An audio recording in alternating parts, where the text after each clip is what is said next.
Hello everyone, so in this video, we're going to be reviewing Valok.Sbs. So if you don't know what this is, it is basically obviously a gambling website. So it is basically an online casino. So as you can see, there are this amount of players online and 51 million plus total registered players, and total paid to players is $24 billion, which is outrageous to be honest.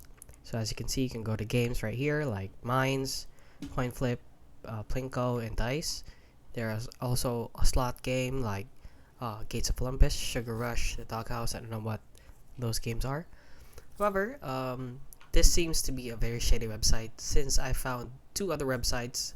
Actually, there are a lot of websites like these which are identical to this website. So as you can see, they just changed the names. For example, this one is named Feastacks, and this one is named Rolls, and they have exactly the same layout.